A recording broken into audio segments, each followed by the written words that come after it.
안녕하세요. 오늘 11월 19일 금요일입니다. 오늘 저녁 금요 기도회를 통해서 또 하나님께 영광 돌리고 하나님의 귀한 은혜를 맛볼 수 있기를 원합니다. 오늘 우리가 함께 살필 말씀은 마가복음 6장 45절부터 56절까지 말씀입니다. 제가 읽겠습니다. 예수께서 즉시 제자들을 재촉하사 자기가 무리를 보내는 동안에 배 타고 앞서 건너편 벳세다로 가게 하시고 무리를 작별하신 후에 기도하러 산으로 가시다. 저물매 배는 바다 가운데에 있고 예수는 홀로 무태에 계시다가 바람이 거스림으로 제자들의 괴로이 노젓는 것을 보시고 밤 사경즈음에 바다 위로 걸어서 저희에게 오사 지나가려고 하시매 제자들이 그의 바다 위로 걸어오심을 보고 유료인가 하여 소리지르니 저희가 다 예수를 보고 놀람이라.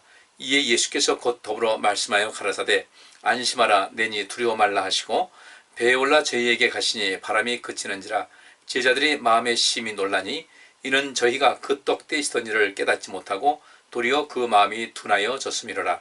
건너가 게네사렛 땅에 이르러 대고 배에서 내리니 사람들이 곧 예수신 줄 알고 그 온 지방으로 달려 돌아다니며 예수께서 어디 계시단 말을 듣는 대로 병든 자를 침상채로 메고 나오니 아무데나 예수께서 들어가신 마을이나 도시나 촌에서 병자를 시장에 두고 예수의 옷가에라도 손을 대게 하시기를 간구하니 손을 대는 자는 다 성함을 얻으니라. 아멘. 예수님께서 이제 그 오병이어의 기적을 베푸신 다음에 그 식사가 다 끝나고 정리가 되고서 이제 예수님께서는 제자들을 재촉하셨어요. 이제 내가 이 모인 사람들을 다 이제 보낼 테니까 너희는 먼저 배를 타고 건너편 벳세다로 가라 이렇게 말씀하셨거든요. 이 군중들을 다 돌려보내셨는데 우리가 요한복음 6장에 있는 말씀하고 함께 이렇게 병합해서 말씀을 살펴볼 때 우리가 알듯이 그들은 집으로 간 것이 아니라 이제 예수님을 왕으로 세우려고 했죠. 자기들의 어떤 의식주 문제에서 중요한 이 음식 문제, 이 먹지 않으면 사람이 못 살잖아요. 이 문제를 예수님께서 이제 해결해 달라고 그래서 그분을 왕으로 세우려고 하는 이런 시도가 계속해서 이어나고 있는데 아마 그래서 예수님께서 제자들을 먼저 보내신 것 같아요. 예수님께서 먼저 떠나시면 뭐 제자들이 분명히 시달릴 것은 뻔한 것이죠. 그래서 예수님께서 이들을 보내시는 것은 직접 하시고 제자들은 배를 타고 그 건너편 벳세다로 이제 가게 하셨는데 그렇게 결국 예수님께서 이제 그들을 일단은 보내셨잖아요.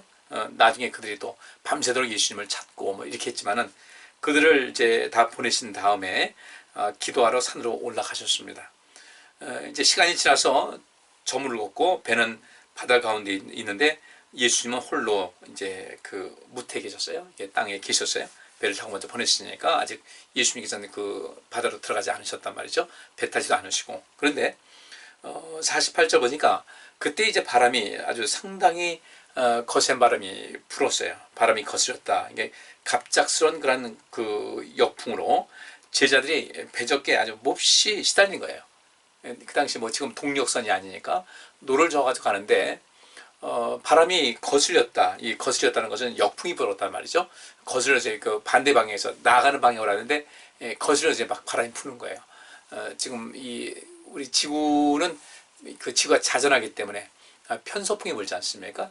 계속 편서풍이 부는데 그래서 비행기도 어느 지점에서 동쪽으로 이제 날아갈 때는 그 편서풍 계속해서 지구가 자전하는 그 과정 속에서 바람도 이제 그렇게 강하게 불기 때문에 높은 고도 올라가게 되면은 서쪽으로 이렇게 이 돌게 되면 편서풍이니까 이게 서쪽으로 가게 될 때는 비행기가 가는 속도가 좀 훨씬 더 빨라요. 속도가 빨라요. 근데 그렇지 않은 경우는 역풍이 불게 되면 또 굉장히 오는데 시간이 많이 걸리게 되죠. 이게 이 바다도 역시 마찬가지였어요. 가려는데 계속해서 바람이 그 역풍이 불어오니까 물결이 계속 몰려오지 않습니까? 너무 힘들었던 거예요. 제자들이 외로이 노젓는 것을 보셨어요. 그 밤에도 보신 겁니다. 그렇게 이것은 우리 예수님께서 가신 그 전능하신 능력인데 뭐 천리안 이런 건 생각하지 말고 예수님께서는 그 모든 것을 상황을 아시고 제자들이 어떤 상황인 것을 아셨다. 캄캄한 밤인데도 불구하고 그러면 이 정도라면 육신의 이 시야로 우리 육신의 시야를 가지고도 우리 사람들이 볼 수 있는 한계가 있는데 예수님께서는 그 밤에도 그 제자들이 고통스럽게 있었다. 또 고통스러워하는 것을 보셨다. 그리고 노를 저어가는데 그때 뭐 배에 뭐 불이 있는 것도 아니고 아주 캄캄한 그런 상황 아니겠어요? 모르겠습니다. 그때 뭐 그 달이 떴는지 어쨌는지 달이 떴을까? 뭐 그렇게 추측할 수 있겠죠. 어느 정도는 그 빛이 있어야 더 맞으면 가고 항해하는 사람들 분명히 별이 이제 또 있었을 테니까 이렇게 되는데 근데 갑자기 이제 이런 역풍이 불게 되니까 여기서 이 제자들이 얼마나 당황을 했겠습니까? 고생하고요. 그러니까 이런 속에서 예수님께서 그들을 보시고서 괴로이 노젓는 것을 보시고 밤 4경쯤이니까 새벽 4시쯤입니다. 밤기가 가장 그 어두울 때였죠. 밤 4경쯤에 바다 위로 걸어서 저에게 오셨어요. 이게 다 이제 전능하신 우리 하나님의 그 어떤 역사를 여기서 우리가 볼 수가 있는 겁니다. 그러니까 그 새벽 4시에 그 배에 조명이 있는 것도 아니고 또 이렇게 뭐 그 달빛이 비춰진다고 해도 그 폭이 제법 넓잖아요. 뭐 한 12km 정도 되니까 이 끝에서 저까지 제일 넓은 데선 그 정도 되니까 육안으로 보기는 어려운 것입니다. 또 낮에도 보기 어려운데 밤에 이제 이렇게 되니까 예수님께서는 그래도 그것을 아신 거예요. 그들이 고통을 겪고 있는 것을 아셨어요. 괴로이 노젓는 것을 보셨다. 그리고 이 밤 4경쯤에 이제 새벽 그때 예수님께서 바다 위로 걸어서 저에게 오셨어요. 모르겠습니다. 여기서 예수님께서 그 걷는 속도가 얼만큼 됐는지 뭐 이게 모르겠어요. 근데 이때 그렇게 하시면서 예수님께서 저에게 오사 바로 이제 그 배에 올라탄 것이 아니라 지나가려고 하셨어요. 그 곁을 짐짓 스쳐 지나가려고 하셨어요. 예수님께서 왜 그랬을까? 왜 그렇게 스쳐서 지나가려고 하셨을까? 분명히 앞에 있는 말씀 보니까 바람이 역풍이 갑작스런 역풍으로 제자들이 아주 노젓는 것이 굉장히 고통스럽게 그 시달리는 것을 보시고 그들을 돕기 위해서 분명히 물 위를 걸어가신 거란 말이죠. 뭐 이유 없이 사람들에게 뭐 보면서 나 이렇게 물 위를 건너 주님께서는 그렇게 안 하셨어요. 주님께서는 그렇게 많은 사람을 고치고 그 도움이 필요해서 온 사람들이지 않습니까? 도움이 필요해서 온 사람들에게 도움을 주시되 그렇게 사람들에게 보이려고 하는 그런 것은 아니었단 말이죠. 이때도 밤에 그렇게 가신 거예요. 그러니까 밤이었죠. 또 예수님께서 어스만 어떤 물체가 지나가는데 진짜 스쳐 지나가려고 저에게 오셨지만은 지나가려고 하시니까 여기 49절 말씀 보니까 제자들이 그의 바다 위로 걸어오심을 보고 유령인가 하여 소리를 질렀다. 유령이라는 것은 자기들의 어떤 환영을 보는 거 아닌가. 이거 전혀 경험하지 못했던 그런 거 아니겠어요? 누가 사람의 모습인데 사람의 모습인데 물 위로 걸어서 쭉 가는 이 모습 보니까 그야말로 우리가 지금 우리나라의 문화에서 볼 때 흔히 말하는 귀신이다 이런 수가 있겠죠. 유령 아닌가 어떤 환영 도저히 이 일반적인 상태에서 볼 수 없는 그런 장면이 보이니까 우리가 뭐 이거 헛것을 보나 뭐 이렇게 하면서 또 거기서 또 흔히 말하는데 유령인가 해가지고 두려워서 짐짓 놀라가지고 하는 이 상황 속에 있었던 것입니다. 그러면 예수님께서 왜 여기서 우리가 살필 것이냐? 왜 예수님께서는 이들을 그냥 지나치려고 하셨을까? 이걸 우리가 좀 살필 필요가 있어요. 예수님께서는 이 제자들을 부르시고 또 그들과 함께 사역하시면서 행하려고 하셨던 가장 큰 그 목적은 이들을 일단 훈련시켜서 진정한 제자를 삼으려고 하셨던 거예요. 그 제자는 뭐 우리 주님께서 말씀하셨죠. 제자가 스승의 그런 경지까지 올라간다. 이게 쉽지 않죠, 그죠?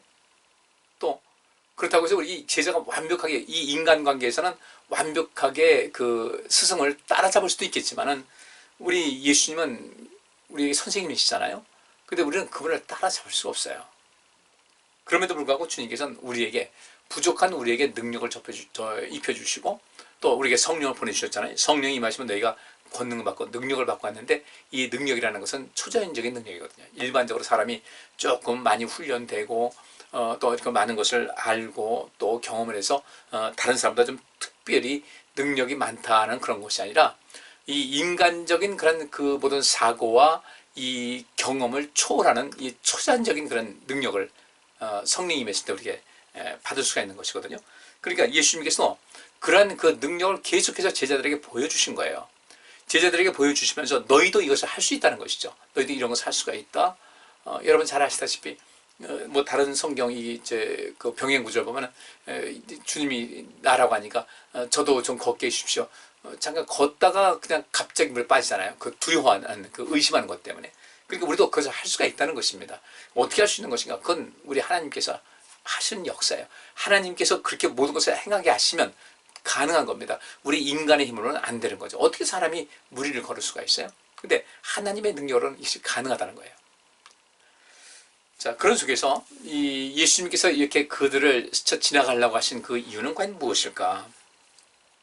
이것도 예수님께서 어떤 것을 그 교육하고자 하는 그 뜻이 담겨 있다고 우리가 볼 수가 있는 것이죠. 어쨌든 예수님께서는 이 제자들을 부지런히 훈련시키셔가지고요, 주님께서 하시는 그 일만큼 그와 같은 정도의 그 수준에 오르도록, 그리고 그 다음에는 그들에게 그렇게 많이 훈련시킨다고 훈련된 다음에 또 많은 것을 배운 다음에 그 경험한 다음에 성령의 능력을 덧입혀주면 이건 정말 온전한 거예요. 굉장한 역사를 주님께서 하신 것 같은, 뭐 똑같이 할 수는 없지만 적어도 이 세상에서 이 생명사역을 행하고자 하는 이런 모든 속에서는 부족함이 없을 정도로 굉장한 능력을 행할 수가 있게 된 것이거든요. 그래서 예수님께서 계속 우리를 그들을 훈련시키신 거예요. 훈련시키셨고 또 그들은 어느 정도 훈련받고 다 졸업했다고 뭐 훈련소 나왔다고 해서 끝나는 건 아니죠. 계속해서 하나님의 그 능력을 체험을 하는 거예요. 또 체험하고 또 체험하고. 근데 그 또 체험하고 또 체험하는데 어느 정도까지인가 자기 스스로 이 생명사에게 선봉에 있어서 그 하나님의 일을 할 수 있을 만큼의 위치까지는 끌어올리시려고 애쓰셨던 거예요. 자, 우리는 얼마만큼 올라와 있습니까? 우리는 얼마만큼 올라와 있습니까? 이제는 우리가 그 단독으로 그 예를 들어서 비행기 그 전투 조종사들 이렇게 훈련시킬 때 보면은 어떻게 하게 됐어요? 제일 처음에 초등 비행을 합니다. 옆에 교관이 같이 타가지고 하다가 나중에 어느 정도 되면 그 초등 그 훈련 그 기간에도 이제 혼자 비행을 하게 만들어요. 혼자 이제 그 교관과 같이 같이 타서 조종은 이제 학생이 하지만은 교관은 옆에서 지켜주고 실수할 때 교관이 잡아주고 이렇게 하는데 이제 나중에는 어느 정도 이제 돼가지고 거진 졸업할 때 되면 이제 그 단독 비행을 한다고요. 이게 보통 그들이 하는 말이 솔로 비행을 한다. 단독 비행을 하는데 그 단독 비행을 원만하게 했을 때 이제 이때는 초등 그 과정을 마쳐서 그 다음에 중등 교육 과정을 넘어가게 된단 말이죠. 이런 식으로 계속해서 예수님께서 이들을 훈련시키시고 또 훈련시키시고 하는 그런 과정이 있는데 적어도 이제는 어느 정도 훈련이 돼서 나 혼자 조종사들이 처음으로 나 혼자 비행할 수 있을 만큼 정도의 그 과정은 돼야 되지 않겠냐, 그 정도 수준은 돼야 되지 않겠냐 이거죠. 우리도 역시 마찬가지예요. 우리도 하나님을 이렇게 섬기고 또 늘 하나님의 도우심을 구합니다. 또 하나님께 기도도 합니다. 근데 이제 어느 정도 되게 되면은 우리가 하나님께서 원하시는 그 생명사역을 우리 홀로 할 수 있어야 돼요. 나 스스로가 내 신앙 관리를 철저히 관리해서 누군가의 도움이 좀 필요한 때, 뭐 우리 서로가 도움을 주고받고 하면서 평생 사는 것인데 나 홀로도 이 신앙생활을 잘 관리할 수 있고 살필 수 있고 또 행할 수 있는 그런 단계까지는 빨리빨리 올라가야 되지 않겠습니까? 근데 그때까지는 주님께서 우리를 돌봐주신다고요. 이렇게 돌봐주시고 저렇게 돌봐주시고. 그러니까 예수님께서 이 제자들과 3년 동안 있는 그 과정 속에서 주님께서는 그들과 함께 하시면서 굉장히 많은 경험을 주신 거예요. 훈련하시고 하나님 믿는 가운데서 이런 역사가 있다, 뭐 이런 것을 많이 해주는 거예요. 지난 수요일날 제가 하나님 말씀 그 증거하면서 그런 얘기를 했어요. 아브라함이 어떻게 해서 그 하나님의 명령하신 대로 자기 아들을 제물로 바치려는 그런 것을 마지막 순간까지 실행에 옮기려고 했을까? 보면 뭐 정신 나갔다고 할 만한 그런 것이죠. 그런데 저는 그날 그렇게 말씀드렸어요.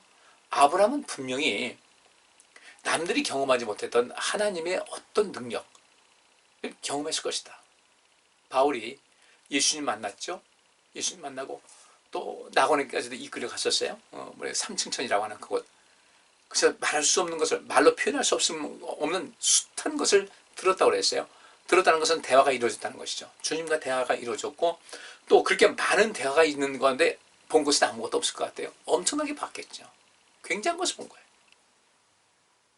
그러니까 변화산상에서 베드로와 요한과 야고보가 그 변화산상에서 예수님을 받고 예수님과 함께 누가 대화를 하는 가 봤더니 엘리야하고 엘리야와 모세가 예수님과 대화하는 것을 봤어요. 그들은 이 땅에서 이 땅이 종말이 오지 않았음에도 불구하고 하나님 나라의 어떤 세계를 본 거예요. 바울은 더 깊은 세계를 봤을 것이고 이 베드로와 요한과 야고보가 바로 그런 경험을 했던 거예요. 그러니까 그들은 남들보다 더 열심히 주의를 더 행할 수가 있었겠죠. 아브라함도 역시 마찬가지일 거라는 거예요.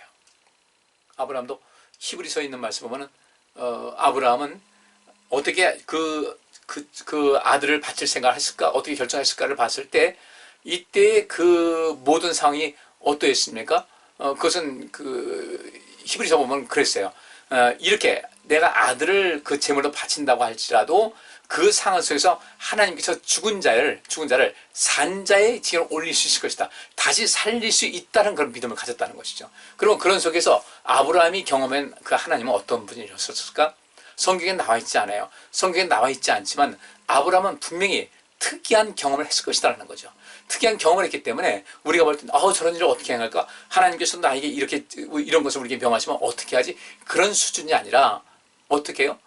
아브라함은 충분한 믿음이 있었다는 거예요. 아주 온전한 믿음. 그러니까 이 바울이 이 삼층전 곧 낙원에 이끌려가서 말할 수 없는 것을 들었고 봤을 때 이때의 그 경험을 통해서 그런 정말 주의를 목숨을 내놓고 주의를 했다고요. 그의 믿음의 근간이 갖춰졌다는 겁니다. 아브라함도 마찬가지고 우리도 그런 경험이 있어야 되겠다는 거예요. 예수님께서는 이 제자들에게 계속해서 이 예수님께서 그들을 데리고 다니시면서 함께 하시면서 그들에게 많은 경험을 하게 하셨어요. 많은 것을 보여주셨고 실제로 직접 행하게 하셨고 그렇지 않습니까? 뭐 의사들도 예를 들어서 외과 의사가 한다. 그럼 외과 의사에서 이제 예과 본과까지 6년 마치고 인턴 1년 과정 마치고 그 다음에 레지던트 과정 이제 들어가게 되면은 그 외과 의사가 할 때만 한 3년 차쯤 되면 간단한 수술을 맡길 거라고요. 그러면 이 사람들은 대단하겠죠. 뭐, 자기가 이게 메스를 잡고서 수술을 한다, 이렇게. 그러면 옆에서 이제 그 교수가 지켜보고, 다른 그 스태프들 지켜보면서, 또, 어떻게 잘할 수 있도록 도와주고, 어떻게 잘 못할 때는 거기서 또 안내해주고, 지도해주고, 그러면서 아주 그 수 높은 이런 외과 의사로 자리하듯이, 바로 예수님께서 제자들을 그렇게 계속해서 훈련시키셨는데, 여기 있는 말씀 보니까 3년이면 웬만큼 되더라는 거예요. 그러니까 우리도 신앙생활을 우리가 오래 했지 않습니까? 우리 성도님들 보면 뭐 10단위 이상으로 더 신앙생활 하실 텐데 이 상황 속에서 우리가 어느 정도의 그 수준까지 올라갔을까? 또 우리가 어떻게 계속해서 올라가야 될 것인가에 대해서 관심을 가져야 될 것 같아요. 예수님께서 분명히 그들이 노젓는 것을 힘들어하는 것을 아시고서 그들을 돕기 위해서 가셨는데 왜 스쳐 지나가려고 하셨을까? 이때 여기서 많은 것을 보지 않습니까? 바로 가서 니들 힘들지? 내가 도와줄게 하는 그런 것이 아니라 이 상황 속에서 있었던 사건이 뭐예요? 유령인가요? 소리 질렀다. 근데 이 유령이 아니라 예수님이었잖아요. 이때 예수님께서 무리를 걸으셨다는 것에 대해서 이들은 또 다른 경험을 했겠죠. 하나님의 능력은 어디만큼일까? 그리고 예수님께서는 그 하나님의 능력이 당신에게 그 고유한 것을 갖고 계신 것도 있지만은 우리에게도 그 능력을 입혀주신 것이 많이 있단 말이죠. 이러면서 이 제자들은 예수님을 더욱더 온전하게 바라보고 의지할 수 있는 그런 믿음이 생기죠. 이분이 함께 하시면 모든 것 되겠다. 이분이 함께 하시니까 이런 역사가 있구나. 그 뒤에 있는 모습은 보면 그런 말씀이죠. 저희들이 유령인가 하여 소리질렀다. 50절 보니까 저희가 다 예수를 보고 놀랐어요. 이 놀랐다는 말은 물을 흐르게 한다는 뜻도 있습니다. 물을 흐르게 한다. 이 물을 흐르게 한다는 것은 물이 뿌여니까 여러분들 어떻겠습니까? 물이 아주 그냥 참 맑은 데는 사람들 여기서 물을 다이버들 해가지고 계속해서 그 물 속으로 들어가보는데 그렇지 않고 물이 흐릴 때는 시야가 없으면 정말 이 한 손을 내밀어도 앞이 볼 수 없는 1m 앞도 안 보이는 그런 탁한 물 속에서는 모든 것이 제대로 일을 할 수가 없잖아요. 그리고 여기서도 예수를 보고 놀랐다는 것은 놀랐다는 그 자체가 물이 아주 흐린 물 속에 있는 것 같이 이것저것 분별할 수 없을 정도로 굉장히 놀랬고 그 놀란 가운데서 주님께서 하신 말씀이 가라사대 안심하라 내니 두려워 말라 하신 거예요. 안심하라. 여기서 안심하라는 것은 주님께서 용기를 주셨다는 거예요. 용기를 주시고 격려하고 그들을 담대케 하셨어요. 이때 그들이 엄청나게 놀랐는데, 스쳐 지나가려고 했는데 엄청나게 놀랐는데 그분이 예수님이셨어요. 이들이 또 새로운 경험을 한 거죠. 거기가 그 유료인가 해가지고 놀랐고, 그 다음에 그분이 예수님인 것을 알고 또 놀랐어요. 이게 혼미해진 겁니다. 물을 흐르게 한 거죠. 아니, 이분이 도대체 누구지? 이분이 도대체 할 수 없는 것이 무엇인가? 도대체 어디까지의 능력인가? 여기서 이들을 계속해서 예수님을 배우는 거예요. 그 배우면서 또 그 주님의 능력이 그들에게도 이제 하나씩 전수되고, 또 그들은 익히게 되고 배우게 되고 믿음으로 자기가 이제 행할 수 있는 그런 상태까지 나가는 것이죠. 그 주님께서 안심하라 내니 두려워 말라. 이 내니 두려워 말라고 하신 그 말씀, 이 말씀대로 저분께서 우리 함께 하신다면 우리가 뭘 두려워하겠는가? 여기서 용기가 넘치는 거예요. 또 이제 이들이 그 예수님께서 죽으셨잖아요. 바로 또 부활하셨지만 죽으셨을 때 그 낙심된 마음, 야, 우린 오직 예수님 믿고 이렇게 왔는데 이제 우리 뭐냐, 이건 우리의 그 목숨도 보장받을 수 없는 이런 상태에서 어떻게 되냐, 굉장히 두려웠을 텐데, 그 예수님께서 부활하셨음에도 불구하고 그들 역시 마찬가지로 그때도 그들의 이 마음이 아직은 흐려진 거예요. 죽으실 때도 충격이었고 부활하셨는데도 불구하고 그것도 충격이었고, 이게 도대체 뭔지 우리는 굉장히 혼돈스러운 그런 마음, 아주 혼탁한 물속에서 앞이 잘 안 보이듯이 이들 마음이 그렇게 아주 혼돈스러운 그런 가운데 있을 때 주님께서 하나씩 둘씩 그들에게 그 자리매김을, 온전한 그 위치를 찾을 수 있도록 도와주시는 거죠. 이 사건도 예수님께서 무리를 걸으신 것도 나 이렇게 무리를 걸을 수 있다라고 하는 것이 아니라 그 이 제자들을 위한 하나의 훈련 과정이고 교육하는 그런 과정이었다는 것이죠. 예수님께서 이제 그렇게 하고서 나니가 안심해라 주께서 말씀하시고, 그 다음에 51절 말씀 보니까 배에 올라 저희에게 가시니 바람이 그치는지라 제자들의 마음에 심히 놀라니 그랬어요. 굉장히 놀랐어요. 어쩔 줄 몰라 했는데, 이때 왜 그렇게 더 놀랐을까? 마가는 뭐라고 하냐면 52절에 그런 말씀하고 있습니다. 이는 저희가 그 떡 떼시던 일을 깨닫지 못하고 도리어 그 마음이 둔하여 졌습니다. 이걸 다른 이제 현대어 번역은 이렇게 말하고 있어요. 그들은 바로 전날에 군중들에게 떡을 먹이신 이적을 보고도 아직 예수께서 어떤 분인지를 알지 못했던 것이다. 이는 그들의 마음이 무뎌져 있었기 때문이다. 여기 전날이라고 하지만 전날이 언제예요? 지금 새벽 4시죠. 그 전날 저녁 식사니까 기껏해야 몇 시간 되겠지만 10시간도 채 안 되겠죠. 10시간 전 정도 됐겠네요. 10시간 전에 주님께서 오병이어의 기적을 베풀어 주셨는데, 이렇게 군중들에게 이런 기적을 베푸시고 이런 것을 다 봤음에도 불구하고 아직도 예수님께서 어떤 분인가를 인지하지 못했다. 제대로 알지 못했다. 왜 그런가? 이 성경에서는 그 마음이 둔하여졌다는 겁니다.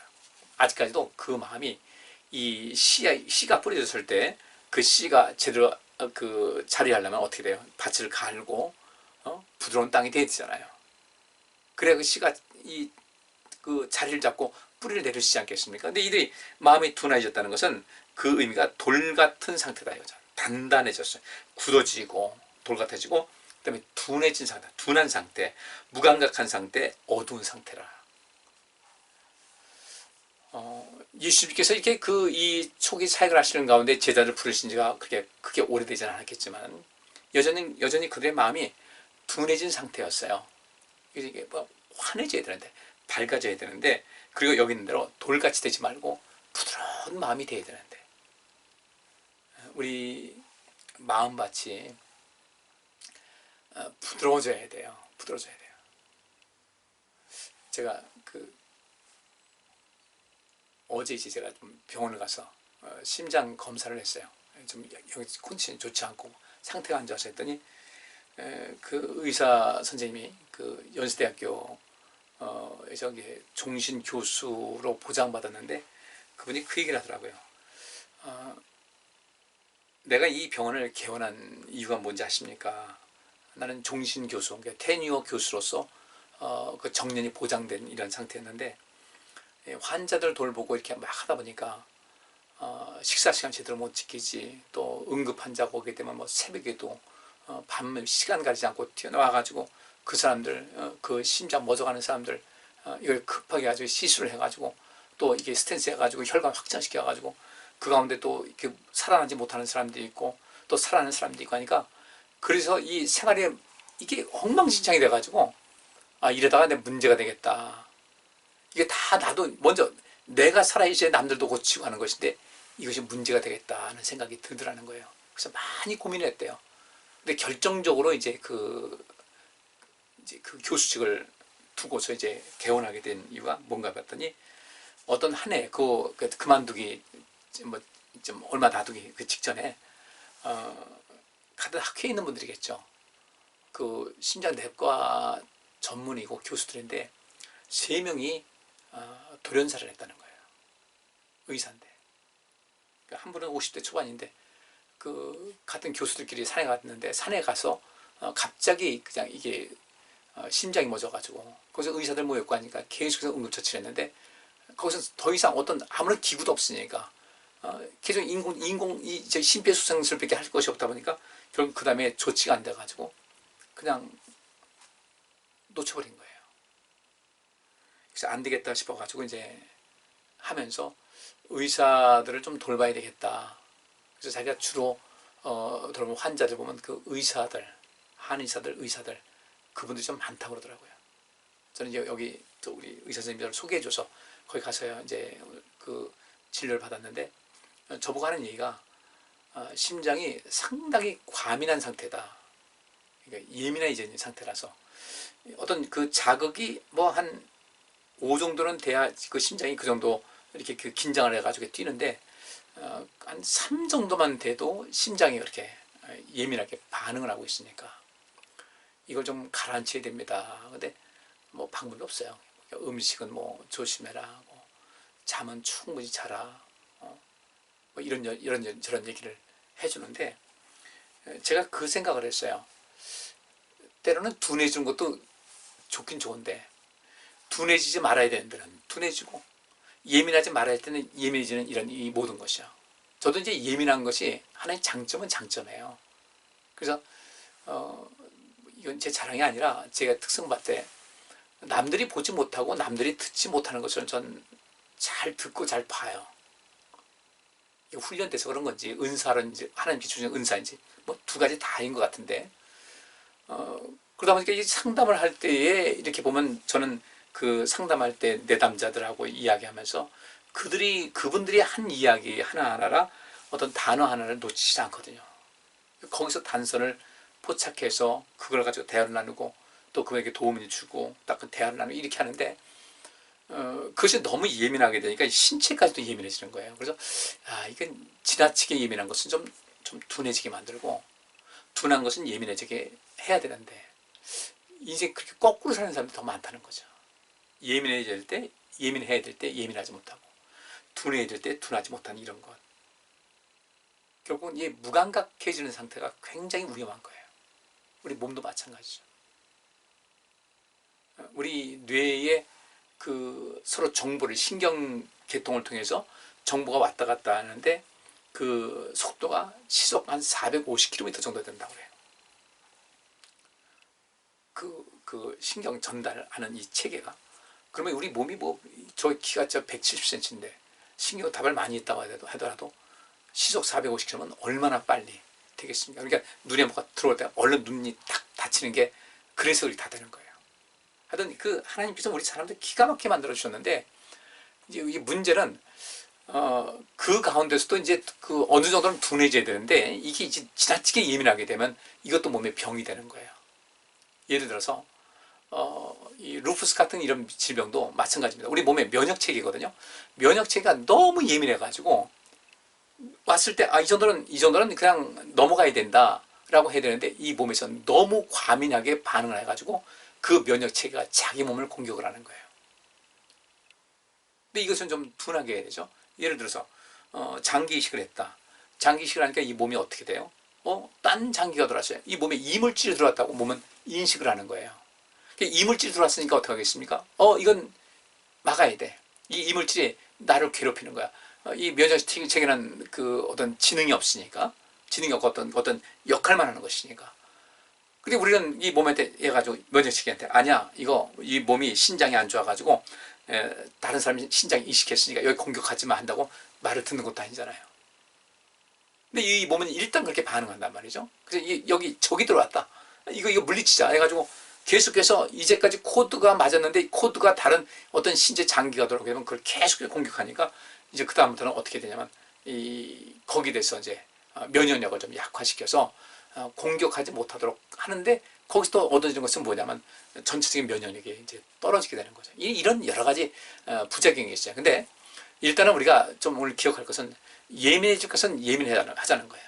특별히 이 신앙적인 면에서 우리 영성을 말씀드렸잖아요. 지난 주일 저녁에도 제가 영성 말씀드렸는데, 영성은 하나님과의 관계성이거든요. 하나님과의 관계성인데, 내가 지금 하나님과 거리감이 어떤가, 하나님과 나 사이의 관계가 어떤 것인가를 우리는 예민하게 인식할 수 있어야 되거든요. 근데 그것이 무뎌지면 안 되는 거예요. 여기도 제자들이 그 전날 저녁에, 이제 지금 새벽 4시 있었던 사건입니다. 그 전날 저녁에 예수님께서 그 남자만 5,000명을 먹이시고 남은 것이 그 12광주리가 남았다. 광주리 크게 어떤지 모르겠습니다만 그렇게 남았다. 그러면 이분께서는 이렇게 놀라운 역사, 이분에겐 능치 못함이 없겠다, 이렇게 생각해야 되는데, 이 사람들은요, 그때 그 일만 주님께서 하실 줄 알고 다른 것은 하실 줄 모른다라는 이 생각에 빠지게 되는 거예요. 남들을 향해서는 하나님 믿어보세요, 의지하셔, 다 됩니다, 이렇게 말을 하면서 실제로 내가 어떤 일을 당하고 어떤 고난 당하게 되고 역경에 처하게 되면 내 일을 과연 도와주실까? 이렇게 생각이 바뀐다는 거죠. 이게 왜 그런가? 둔해져서 그래요. 둔해져서.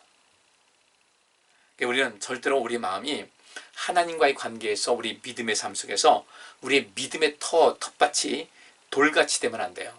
우리 마음이 굳어지면 안 돼요. 이 마음이 굳어지게 되면 하나님 말씀이 들어올 때마다 腾腾 튕겨나가요. 이 말씀이 우리 마음속에 뿌리를 내려야 할 텐데 뿌리 내지 못하고 그냥 튀겨나가는 거예요. 내가 일단 마음으로 딱 거부를 하게 되면 귀에 절대로 들어오지 않습니다. 마귀가 그렇게 우리 마음을 조장을 하죠. 그냥 뺏어가 버리는 거예요. 또 역시 마찬가지로 우리 인생 살면서 돌밭에 뿌려진 상황이다. 뿌리가 그 밭이 돌이 너무 많다 보니까 뿌리를 내릴 수가 없어요. 그러다 보니까 거기서 자랄 수가 없게 되고 태양빛 비치면 뜨거워서 타버리는 거죠. 가시덤 뿌리 있는데 햇빛을 못 받으니까 말라 죽는 거죠. 그래서 이 좋은 밭이라는 것은 결국 무엇인가? 돌짝밭 같은 마음에서 내 속에는 돌을 걷어내야 돼요. 굳어진 마음, 둔해진 마음. 하나님 말씀을 이렇게 이 설교 듣지 않습니까? 예배 드리면서 또 하나님을 읽지 않습니까? 그럴 때 그 말씀이 내 마음속에 박혀서 이게 결국 뇌작용 아닙니까? 이걸 뿌리를 내릴 수 있도록 우리가 힘써야 되는데 그냥 내버려 두게 되면 돌같이 돼요. 아무리 좋은 집도요, 사람 안 살고 내버려 두게 되면 집 망가져요. 돌봐줘야 돼요. 마음이 굳어지지 않게 해야 돼요. 마음은 늘 정말 이 옥토같이 이렇게 만들어야 되고, 둔해지지 말고, 감각이 둔해지면 안 되고, 무감각해지지 말고, 내 눈이 어둡게 되지 말아야 된다. 왜? 그렇게 둔해지고, 또 돌같이 되고, 굳어지고, 무감각해지고, 어둡게 되면요, 우리는 하나님의 뜻을 제대로 이해할 수가 없고, 그 어떤 것도 깨닫지 못하는 단계까지 가게 돼요. 이게 참 큰 비극이죠. 자, 오늘 여기까지 이 말씀을 52절까지만 이렇게 말씀을 살피도록 하겠습니다. 예수님께서 그 제자들을 훈련시킨 것 같이 또 훈련시키고서 이제 단독 사역할 수 있도록 맡기신 다음에도 끊임없이 성령을 통해서 그들에게 도움을 주시고 또 가르쳐 주시고 훈련시키고 이렇게 하지 않습니까?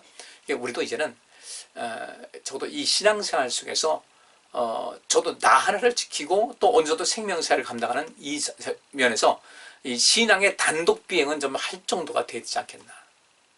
누구의 어떤 도움을 받는 것도 필요하냐 하긴 하지만 이 도움을 받을 수 있는 것이 너무 도에 지나치게 되면 아직은 나는 어린아이 같은 모습이잖아요. 우리 그렇게 하지 말고 우리 하루빨리 성숙해서 예수님께서 제자들을 그렇게 가르치려고 애쓰셨는데 또 그리고 한 사람은 결국 가르치자는 제쳐졌지만 다른 사람들은 이 세상을 변화시키지 않았습니까? 지금 우리는 지금도 주님께서 우리를 훈련시키시고 우리를 도우시고 격려하시고 용기를 주실 때 계속해서 그 힘을 부음받고 그 다음에 그것을 힘을 유지해서 내 마음이 둔해지지 않고 굳어지지 않고 무감각해지지 않게 하려면 끊임없이 우리는 이 생명세계 현장에서 그 일을 하셔야 돼요. 활동하면 됩니다. 활동하면 되고 운동하면 되는 거예요. 그러면 이 모든 것이 온전하게 돼요. 그래서 우리는 보통 그러죠. 걷는 훈련이 좋다. 걷는 것이 몸에 좋다. 그러면 걷는 것이 왜 좋은지를 사람들은 잘 안 해요. 그래서 걸으면 좋다는 거예요. 걸으면 좋은가 보다. 근데 왜 좋은가 보면 일단 사람이 이 피가 잘 통해야 된단 말이죠. 그게 또 유산소도 되고. 그러면 걸으면서 주로 무엇인가? 우리 이 중력이 우리 끊임없이 우리가 밑으로 끌어내지 않습니까? 이 심장에 압박을 해가지고 머리도 보내고 여기 있는 이유가 있어요. 머리가 중요하지 않습니까? 또 다리도 보내는데 다리는 그냥 중력에서 웬만큼 하면 쭉 내려가는데 이게 다시 올라오는 것이 쉽지가 않은 거예요. 중력이 계속 당기고 있으니까. 펌프하면서 펌프 작용하면서 밀어내고 끄집어내고 하는 이 작용도 하긴 하지만은 근데 계속 우리가 서 있고 그냥 앉아 있기만 하면은 피가 아래로 쏠려가지고 몸이 건강해지지 못해요. 심장도 자꾸 부담이 되고. 그러니까 우리가 하루에 어떤 일정한 기간 동안 걸어야만 걸으면 걸을 때 이 근육을 다리 근육이 작동하잖아요. 그 근육이 작동하면서 우리 이 심장 펌프 작용을 도와준다는 거죠. 신앙생활도 가만히 있으면 안 돼요. 계속 움직여야 돼요. 활동해야 돼요. 더 주님을 경험할 수 있도록 열심히 하셔야 돼요. 그러면 우리의 믿음이 더욱더 굳건해지게 되고 우리의 영성이 살아나게 되고 우리 주님께서 하신 것 같은 놀라운 능력이 우리도 행할 수 있을 만큼 능력이 주어지게 되는 겁니다. 우리 모두 그런 삶을 살아가시길 주의 이름으로 축복합니다. 기도합니다. 주님, 저희들 마음 둔해지지 않게 하시고 주님께서 우리를 끊임없이 훈련시키시고 연단시키시고 또 계속해서 생명사에게 핵심적 역할을 감당하기 위해서 훈련시키시면서 능력도 주시는데 우리가 주님을 더 가까이 하고 또 주일에 더 전념함을 통하여 우리의 신앙생활 더욱더 온전해지게 하시고 힘있게 하시고 온전한 생명사에게 주체로서의 삶을 살아가기에 부족함이 없게 하여 주옵소서. 예수 그리스도 이름으로 기도합니다. 아멘. 편안한 밤 되시고요. 날마다 주 안에서 승리하시기 바랍니다. 감사합니다.